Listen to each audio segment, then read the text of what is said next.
Today I have incredible Guillermo, and we're gonna talk about his journey. He's an incredible person. He's growth hacker, entrepreneur, and he's building a community of 22,000 people. I suppose there are more. And Guillermo, welcome. Thank you so much, Sana, for having me here. No, It's always a happy pleasure. to you. Yeah. So I have a lot of questions, and let's start from the beginning. So, can you share your story, how you started, and your journey so far? Yeah, of course. So I'm currently living in the US, but I was born in Ecuador, specifically in Guayaquil, which is my hometown. So I lived in Guayaquil until I was like 17 years old. And then I got a scholarship to go study in Mexico at Tec de Monterrey. So I moved to Mexico and I started just like going to college down there. And then after that, I decided to stay in Mexico for a while. But while being there, I just realized that there was so much that could be done. And at the beginning, I remember that I wanted to get into like investment banking. So I specialized in finance. But during all the time that I was there, being an international student, I wasn't allowed to work during my career in college. So I was always doing internships for different companies, and that was the point which I realized maybe finance is actually not for me, and I got more into tech and just doing things that were creative. And eventually, when I graduated, my first job was at a tech company as a product manager, and I think that was the beginning of my journey. Mm-hmm. And how this transformation into director of startup grind happens? Okay, so the story moves to like after staying in Mexico for almost 6 years, I started my company, and at some point, I have the idea that my company could be fully remotely, Mm. and that was when I moved back to Ecuador. And I stayed in Ecuador. I started another businesses, but then back in 2020, I moved back to the U.S. And while being in the U.S., I started like I would say like thanks to the pandemic, I was connecting with more communities and more things that were globally, and I wanted to help more my hometown, Guayaquil. So in 2021, I reached out to Startup Brian because I was working for a startup that was based in New York, and we were trying to come up with a partnership and just like starting to do things together. But at some point, they told me, "Hey, why don't you just join and launch a chapter?" I was like, "Okay, but I don't want to do it in the US. There are so many chapters in the US." But I was thinking like, why not Guayaquil? Why not Ecuador? And I did the whole cohort thing. You get like 3 months of preparation before like Mm. cohort and your license and your certificate of startup Brian. So then I had to launch in Guayaquil while being in the US. So I started like traveling a lot. Uh, so I was able to be with the community. So I remember that when we launched, you still had to wear masks because of COVID. It was 2021, and it was kind of hard. But at the same time, I remember that during the time period that I lived in Guayaquil, there wasn't a real ecosystem. We had so few like startups. There were not like any key players in town, and there was no one connecting everybody else. So it was kind of hard to be an entrepreneur back then. But then in 2021, when we launched Startup Run Guayaquil, um, I think it was beautiful because of COVID. People were more interested in funding a startup, or they were more interested in doing like online businesses and like being connected with someone else that can help you along the way. So I think that was like the starting point of our community. And we were like maybe 8 people at the beginning. And then the first event we had like 60 people, which I thought it was amazing. For me, that was success. I mean, just like having like a full event for the first time. That was it. I didn't think that it would grow as much as it did uh, to what it is now. And can you a bit explain this 22 1,000 people. Are they from one location, one country, from Ecuador, or it's one country? No, it's all Guayaquil. There could be Ah, some okay. people. There could be some people from different cities in Ecuador, but it's mainly Guayaquil. I would say like 99%. It's people from Guayaquil. Hmm. Um, but it's been a whole journey, you know. I mean, we've hosted like almost 250 events in the past 26 months. So it's a lot, almost like 10 events per month. What do you think? Maybe you like reflect on your journey so far. Like how? I mean, when it started to grow so much, and why? Why do you think it is now so many people are in your community? Something that's really valuable about Startup Grind is our values, our core values, like giving first, make friends, helping others. That's something that really reflects on myself and also through the people of our community. So when we launched our first event, we talked about this to these 60 attendees, and they were like, okay, this sounds pretty cool. And this also comes from the US and it's something that's globally. And they were like eager to be part of it at the beginning. And I think that no one else was trying to do the same thing at the moment. There was no one connecting startups, communities, uh, key players in the Ecuadorian ecosystem. So when we started, I mean, there were people that they were skeptical, you know, like why are you doing this? Why are you doing this for free? Why are you just helping everybody? Uh, you're not going to accomplish anything. I mean, I had a lot of detractors at the moment, but I was just like, I just want to try this once again because I already tried before through one of my businesses in Guayaquil. I mean, I was trying to build community, but maybe the whole idea that doing it for profit didn't work. And also, I mean, we were just focusing on like one particular thing. It was something so narrow that maybe didn't work. But then, like 3 or 4 years later, when we launched Startup in Guayaquil, it was different because we weren't doing this for the money, and we just wanted to help. That was our whole approach. I mean, how can I help? That was everything. And then I would say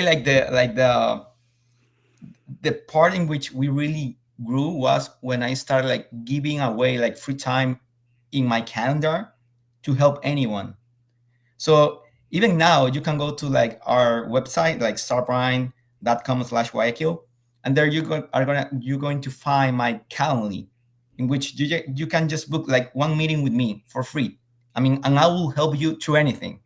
Could be just like an advisement thing, or maybe you are asking me how to grow your company, or maybe you're just asking me how to like get resources or funding from VCs, and I'm just gonna help.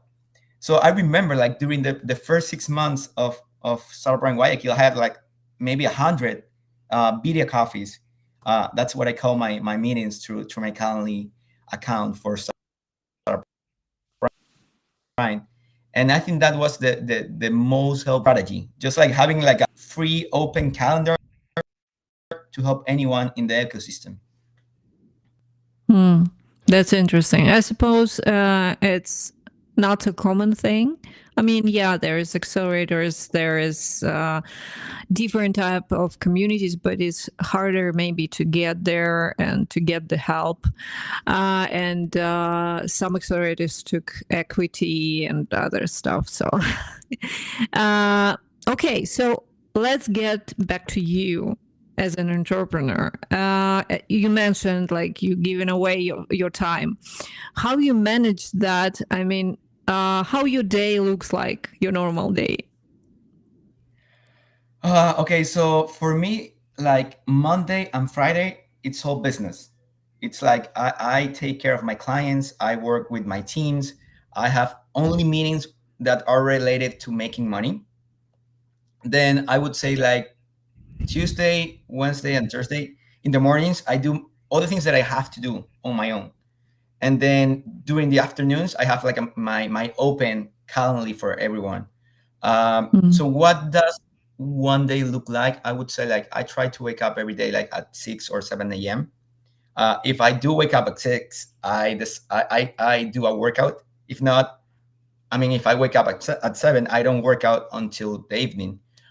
So And that's one of the things I try to do, just like waking up, having a workout, having a cold shower, then drinking my first cup of coffee. I drink a lot of coffee because I like it.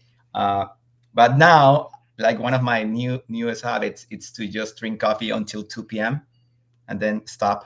uh, but yeah, so I would say, like, working out, having a cold shower, uh, starting my day while drinking coffee and taking care of my emails, and then just like preparing for all the meetings if it is like Monday or Friday. And then during the day, I always try to follow up through everything, because like every meeting gives you more work, or every meeting turns into like a client or a new project or something that I need to delegate to someone else. So I need to like have time, like in between, to do something that could actually give me uh, like a follow-up resource. So every time that I meet with somebody, I send you something afterwards, so we can just like follow up and see Mm-hmm. what's the next point. And then I would say, like, after my whole working day, I just try to or work out or write something. I actually write poetry. I try to write every day. uh, I think that I write in the mornings, but actually I think I just write at the end of the day, um, because in that way I can like decompress. I can just like start, like, okay, so I had 10 hours working already. I just want to like get my thoughts into some type of, maybe my phone, maybe my notebook, and I just want to get rid of all of these like stress or all of these thoughts that I already had, and then maybe just like think about the rest of my day. So maybe that's a workout, maybe that's calling my girlfriend, maybe that's hanging out with my friends or my family. And then I love to read. So I'm one of those guys that it's like really curious. So if throughout the day you told me something, maybe I didn't have the time to look into it, but then during the night I'm gonna be just like searching, what was that, what's the website, what's the content of that idea, and if there a way in which I can do this for my company or for my community or for my own life. But yeah, I mean, I try to stick with my habits and just follow through throughout the day. Hmm. You mentioned that you write poetry. I suppose that's something for you. It's like free writing. So when because founders, entrepreneurs, like busy people, they need to unwind somehow and to prepare yourself to sleep. And yeah, so free writing is a great tool. And for you, it's poetry. It's brilliant. So, can you share how you manage stress? Because we live in stressful environment, especially as entrepreneur. Oh yeah, I mean, every day could be a bad day, but I have this belief in which I need to wake up every day thinking that it's going to be a great day, and that changes everything. Because even if you had a bad day the day before, then you wake up and you're feeling like this happened yesterday and it wasn't really a good day, but then you have also the new possibility to make a great day out of your new day. So that's my belief every day. Actually, I love to say that I have the power to believe in myself every day, and that keeps me motivated to do bigger things and just like knowing what's important in life. And I try to stick with it. Like every day could be a great day. It's like, yay, I woke up. I'm alive. That's Yeah. great. Yeah, yeah, yeah. It's brilliant. I love it. I love it so much. So, let's get back to stress. I mean, how you manage it. Share your secrets. My secret, I mean, I would say like the best way to manage stress is to having like something that you love to do. And during that moment, could be working out, could be going for a hike, could be like writing poetry, could be just calling your dad. But during those times, I mean, I don't talk about business. I mean, at beginning, like if I'm working out for an hour, I don't check my phone. If I'm writing poetry, I don't check my phone. If I'm talking to my dad, I don't start by telling him about my awful day. I'm just like start like by just acknowledging that he's there, he's alive, and he's happy just to be talking with me. And at the end, I always decompress. At the end, I mean, that's I think that's my thing. I mean, I do something to forget about stress, but then I don't stop my day without just like telling somebody what happened to me, because then I think that problem could own me for the next day. So maybe if I'm just like talking to a friend at the end of the conversation and I say, you know what, this happened to me today. What do you think? And at the end, I don't want that person to give me the answer or just like telling me what to do. I just want to acknowledge to myself that something happened, and that's gonna be tomorrow's problem. But it's Mhm. out there now. So I would say like the best way to manage stress is to making these problems real, because sometimes as a founder especially, you try to say like, I'm not going to take care of that today, but eventually it's going to sum up, you're going to have so many problems all together. And I think that's when people burn out, or they decide to like quit what they're doing, because I realized I come out to a day in which I have like 246 problems all together, and it's way too much. But if you take care of a problem like every day, it's gonna be easier. Yeah, small steps, Small steps. and especially when this moment when startup find this product market fit, and it became grow and like nice problem to have, right?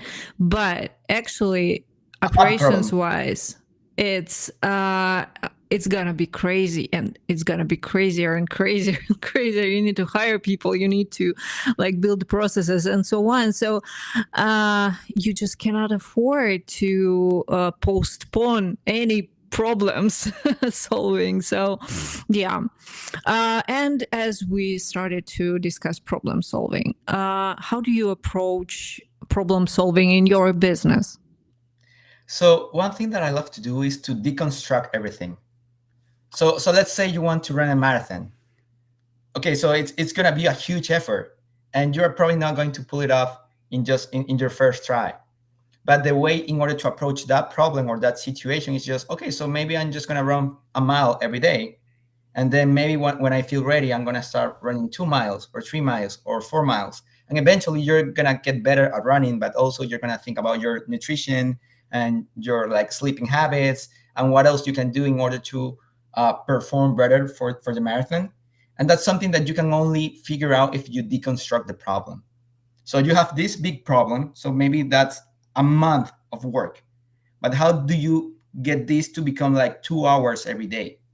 And that's the best way to like foster innovation and also solve something. Mhm. Yeah. But what about how you choose what problem to solve?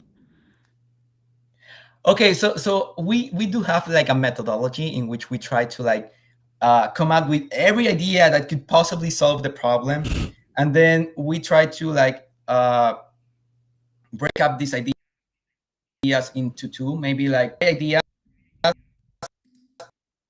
but maybe not possible, and actually work to like the beginning, like the first ideas, the ones that are just like really cool. Maybe try to implement them, but not in the hard way. So how is the easiest way in which I can implement these cool ideas? But they are probably not gonna solve the problem, and they're probably not gonna make you money.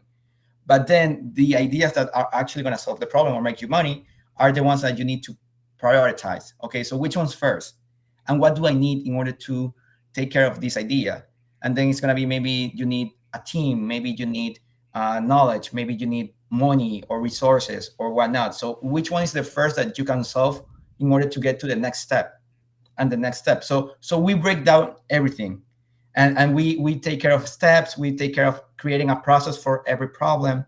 And then we also try to like having like sprints every week in which we can talk about this. Okay, so I already tried these 10 cool ideas. It didn't really take me time in order to implement them, because they could be like colors, they could be like names, they could be just sending an email to somebody, which are pretty easy. But then on the other hand, you have like the big situations that you really need to take care of in order to manage the problem. And that means you need to follow up with everything you're doing. So you need to like have a journal. And we in Spanish we call this like bitácora, but it pretty much means journal, in which you like try to document everything that you've done and all the steps that you've been through in order to like share it with the rest of the team, and then we can just like get more ideas out of it and then come up with the perfect solution. And at the end, what we do is that we create models like funnels, like customer journey maps if it comes to like getting customers, or even like flywheels. Flywheels is one of our best things to do, because we're trying to like, okay, so we have this problem, then we created this process, then we launch it and we are executing it, and when it's working we realize, okay, so how can we automate this, how can we do this every day? And that's the way in which we work. That's nice. Yeah, automation, it's important part of our life now, because anything that you can automate, you should. Otherwise, you're going to be slower and not so effective. So, what mental strategies do you use to stay focused, to stay on your peak performance? I don't know if people do this, but I mean, I keep journals like for everything. I mean, I have so many. I mean, I could show you like tons. But maybe when I'm like in a big problem or situation in which I don't see a way out, I just go through my notes, and not necessarily notes about the problem, but could be anything else. And in that way, I can go back to Guillermo's like thoughts of 2021 or 2020 or like a month ago, and just see his ideas back then, and maybe trying to figure out how I'm doing this right now. And something that I really find helpful is that when I write things about what I'm doing, eventually I come up with the solution through the process. Or maybe I just like write down like a checklist, like something that I need to do these 10 things for May or June, and then it's probably August and I already did those things, but I didn't realize I did them already. And at that point I get like a boost of confidence, and I feel like, oh well, but I'm actually having progress, so that's a great thing.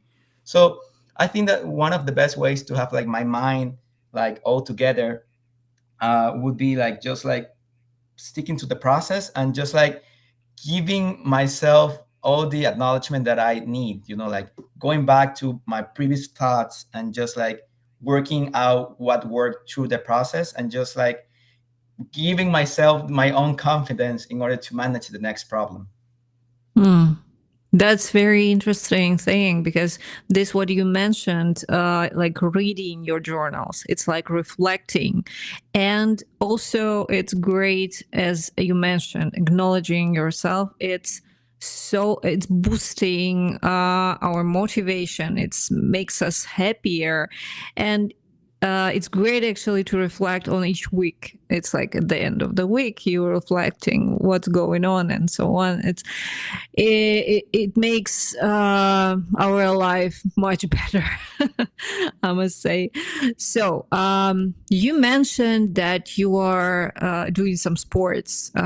So can you share a bit more how you spend your life outdoors, or you go into the gym? What you do in terms of physical health? I mean, back in the day, I used to play like a lot of sports, like soccer, football. I used to do Brazilian Jiu-Jitsu, CrossFit, anything. I mean, if you invited me to do something, I'll be there. But now, I mean, probably after COVID, I just decided that I'm just working out at home. So maybe one day I go for a run. Maybe another day I just work out in my garage. I mean, I have like dumbbells and like a barbell and whatnot. So I just do like quick workouts in order to like stay focused.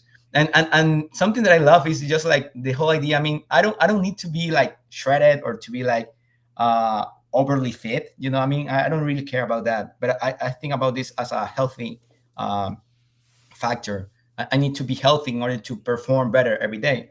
So something that I managed to tackle is just like, I don't need to work out for 2 hours every day. I did that when I was in college. I did that like maybe 10 years before, like working out every day 2 hours. It's time consuming. But now I just like try to work out for 20 minutes every day. And I mean, like every day, even on Sundays and Saturdays, just like 20 minutes, because that's also a resource in order to manage stress. I mean, for 20 minutes, I'm not gonna look my phone. For 20 minutes, I don't need to like answer a call. I don't need to be in a meeting. I don't need to do anything but just like myself all together during those 20 minutes. And if I do this every day, that also give me the advantage in the days that I'm not able to work out. Maybe one day I'm traveling, so I didn't have the time to work out. But I think like if you want to stay healthy, like don't miss out 2 days of workouts. I mean, you can stop working out one day, but maybe not 2 days, like in a Yeah. sequence. So if I have the idea of working out every day, Monday through Sunday, even if I miss one day, I'm gonna feel good about myself. Okay, I actually work out 6 days out of 7, so it's fine. Or even if you work out 5 days out of 7, it's fine. But I have this idea of working out every day, 20 minutes per day. Yeah, it's actually great for your mental health and your physical health, and even if you're stuck, for example, you're doing some boring stuff, uh, you can just do short workout, like 7-minute workout. I suppose there is application. By the way, when you work out, what does it mean? I mean, what exactly are you doing? You do strength exercises, or you have some cardio? You mentioned that you do this at home, right? Yeah. So uh, when I was in college, I got this certification as a CrossFit trainer. So Mm. I know a lot of things in order to like come up with a workout and how to like prepare my month or my whole workout agenda. Uh, so I try to stick with it. So let's say that one day it's all gonna be body weight. Maybe the next day it's gonna be body weight gymnastics, and then the next day it's gonna be body weight gymnastics and I see. uh, like weightlifting, and then I start again. So maybe the fourth day it's not gonna be body weight; it's gonna be just gymnastics. So I try to like mix it up every day, so it's not boring and it's not like Mm. repetitive. And I just try to do it like on my own. And some days, I mean, I don't want to do what I had planned, and I just do something else, or maybe I just decide to go for a run. Uh, I remember that I used to run a lot. I mean, I used to be on the track team of my college. I remember that I used to run like 2 hours every day, maybe 3 hours every day. And that's really time consuming. But now maybe just going out for a run for 20 minutes, it's enough because I get the chance to just like see the neighborhood, see people walking around or just like strolling with their kids and whatnot. So that's really nice too. So maybe if one day I don't feel like working out with weights or with gymnastics or doing something like that, I just go for a run and just like I can also decompress from my workouts. Yeah, yeah, for sure. I mean, I suppose many times we are building too much pressure about how we look like and how we should look like and what we should do and what we shouldn't do and so on. It's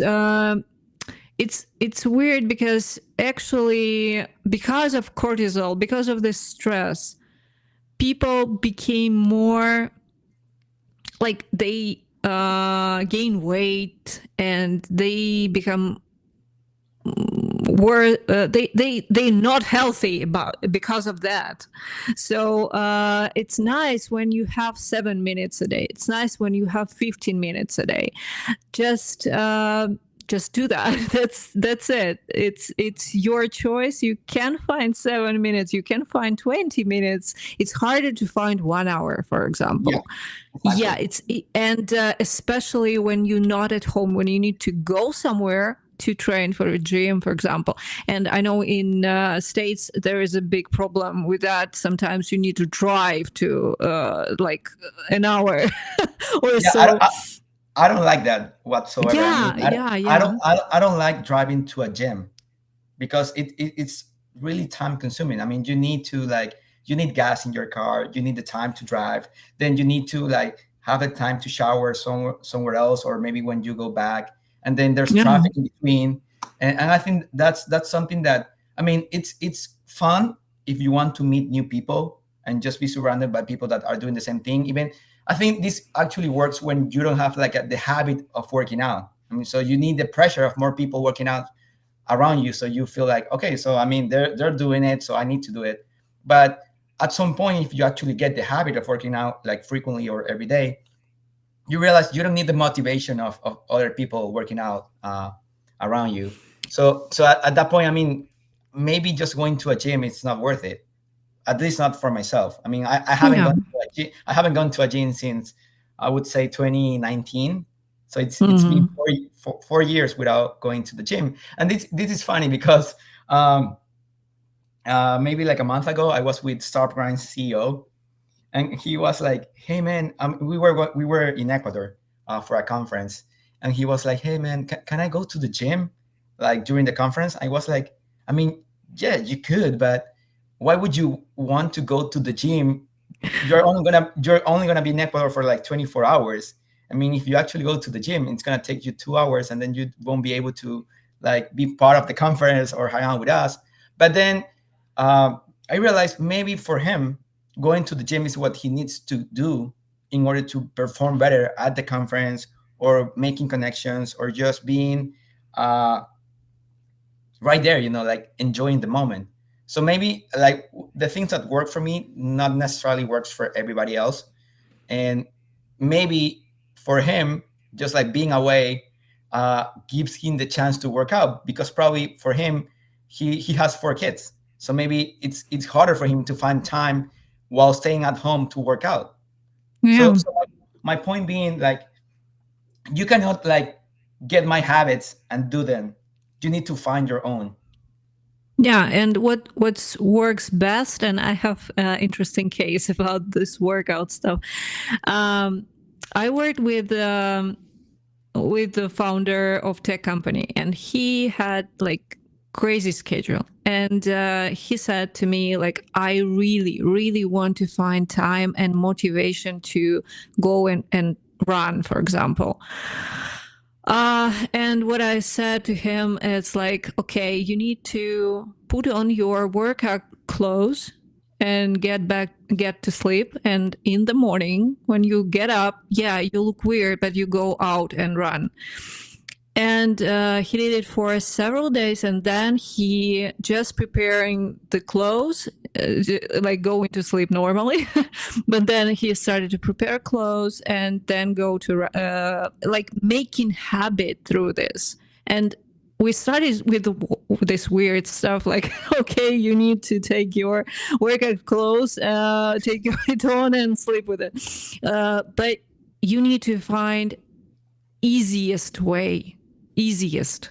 I mean, because we always talk to ourselves like, I don't have time, I'm so tired, I maybe tomorrow, and so on. So you need to shut up and do the easiest part. 3 minutes, 5 minutes, 7 minutes, whatever. Just start to do anything. So yeah. Okay, let's get back to tech part. Because we can talk about all of this all the way, every day, and so on, but we have a little bit of time. So how you staying updated, because we have you have your business, you have Startup Grind, and helping your community. How you stay updated with everything in terms of tech advancement and everything else? How you manage to find time, and what is your tips and tricks on that? Okay, so I want to start by saying that I don't actually watch the news. I Mm. try not to. I mean, I have a TV right there and at the living room, but I don't watch the news. And even when it comes to social media, maybe I'm not like following up through everything. But something that really helps me is the idea of just like talking to more people. So maybe every day I have meetings with my team. Maybe every day I call my girlfriend or my dad. Maybe every day I have interviews like this, or maybe I just like talk to somebody within the community, and then they give me ideas or they tell me what's going on. So maybe my trick is just like uh, having conversations more often, and then that's what give me the power to have more knowledge. because in that point you're going to tell me like, hey, maybe this happened with this company, and now I'm curious. Now I want to like dig into it and search the whole news and what happened, and how is this gonna uh, disrupt my business, or how can this like be implemented in one of my clients. So I think that that's my trick, just like having great conversations with all type of people, and just giving them the chance to share their story. Hmm, that's interesting. All right. So my question is maybe most important. What advice would you give to anyone who want to start and grow and build the great community? Oh my God. I mean, communities are hard. I mean, I would say like even communities are harder than startups, because maybe you're not going to make money at the end, or maybe that wasn't the purpose of your community. With a startup, you're always thinking about like making money, you live out of your idea, uh, providing jobs and whatnot. But through a community, it's a little bit harder, because when you start, you don't have like a clear path of what you need to do. But something that you can like start doing is just like, okay, what's my purpose? What do I want to accomplish on my own? And even going back to the example of this friend of yours that wanted to go out for a run, maybe if you don't have the motivation to run, you need to create a community of people running. And that's your purpose. I want to feel motivated every day to go out for a run. And in that point you can create everything else. Okay, so that's my purpose, and I want to share with other people. There's definitely gonna be more people with the same problem. They are also looking for the same purpose. So the next step is just like, how do I find them? So okay, so you have your purpose, then you know who you are, so you have your values, and then you need to find the next people, the next person, the next guy that wants to be part of your journey. And in that point you've created a community. And then I say that I always think that a community starts when you have three people. Okay, because it's really easy to find one people to tag along, but then getting two, it's a little bit harder. But once you have three people, it's easier to become 6, 12, 24, 100, 1,000. And the difference between startups and communities is that startups are looking for growth. Communities not so much. Communities, I mean, it doesn't really, I mean, you don't care if you have 2 million people in your community or if you have 2,000. Maybe 20 is already success. So that's something that you need to keep in mind. I mean, there's a lot of people like, oh, you have a community of 22,000 people. I mean, yeah, it's really cool, but maybe we could have 22 millions, or maybe 200. It's enough, because the whole idea of a community at the end is how can you help them, and how can they help you back. So if you're starting a community, I would say like just have like a clear idea of what's your purpose, and after that just start talking about it to everyone else. Hey man, I want to start running community, uh, because I want to run better, I want to run every day, I want to feel the company of someone else with the same problem. And you tell this through a date, you tell this to someone else through a party, you tell this to the people you work with. And that's the way to start a community. Just like have a clear purpose and start talking about this every day. Now many corporations trying to start communities. What do you think about it? I mean, actually, a community is the best marketing strategy that you could ever have. And it really pays out, because I mean, like digital marketing, social media, email marketing, even I don't know, AR and whatnot. Those, all of those things, they could work or they couldn't. I mean, they could be like nice ideas, but at the end, they're really expensive. Maybe you need to hire an agency, or you need to have your own team, and then you have to like mix up like growth, marketing, sales, and everything else. But when it comes to community, you already have the customers right there. You already have your members. You already have people that trust you. And if you give them, I don't know, I mean, I want to sell you a hat. I mean, I love my community, so of course I want to have the hat. So if it is a service, I mean, probably you have like a SaaS company, and you provide I don't know, let's say a scheduling company service kind of thing. So people want, maybe your community is all about managing time. So if you're somebody that wants to learn more or be maybe more organized, and then through my community you sell me the software to like manage my time better, of course I want to have it. So that's my whole point. I mean, communities are amazing because they get you to what you want to accomplish. So if you want to increase sales, of course start a community. If you want to be a better runner, of course start a community. If you want to be surrounded by founders, start a community. Because then you have this idea of you are the average of the people that you hang out with. It's the same idea with communities. I mean, you want to be better, you want to sell more, you want to have more knowledge. Just invite people that can give you that thing that you're searching for. And yeah, when it comes to business, communities are great. I mean, it's a great way to sell. But I would just add that you need to be real. You need to like actually care about your community, because if not, at some point it's gonna break.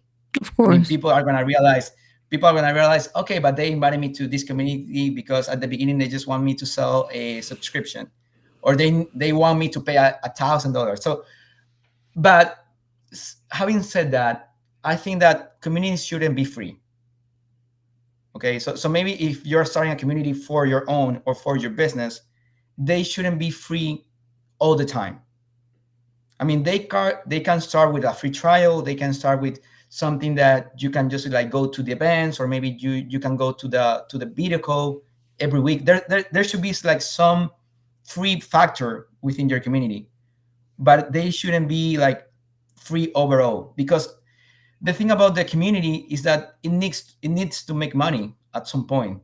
If you want it to grow, if you want to have like hats, if you want to like improve your marketing, if you want to have like a platform for your community, so you need to make money so in order to create like revenue streams, you need to think about how could this idea of a community make money in the future. Because if you start with a free community, it's always going to stay as a free community. And at the end, if you decide not to be the leader anymore, who's going to take care of it? But maybe if you're making money, you will never quit. Yeah, and you You can will hire keep, people. and you can hire people. Yeah. That's what it is. So I mean, I talk about this a lot because people are like, hey, I want to start a community.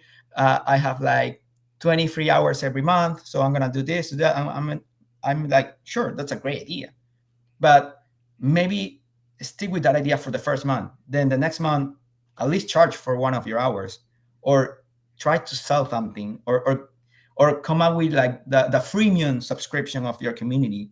There should be something that could allow you to make it grow through time.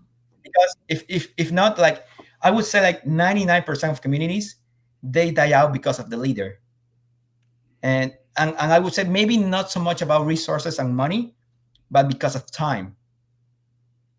So at some point, maybe your job is better than your community, or you're making more money through your job, or you have like another business or a startup or whatnot. So then you decide like, I don't have more time for my community anymore, and I'm gonna stop doing it. And then it dies out.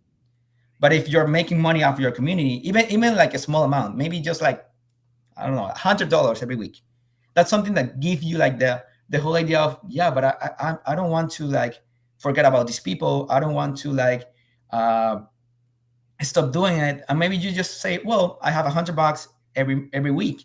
Maybe someone else could take care of this for that amount of money, and that's all you need. Nice. Thank you so much. You have incredible energy, and I can see how you build this community.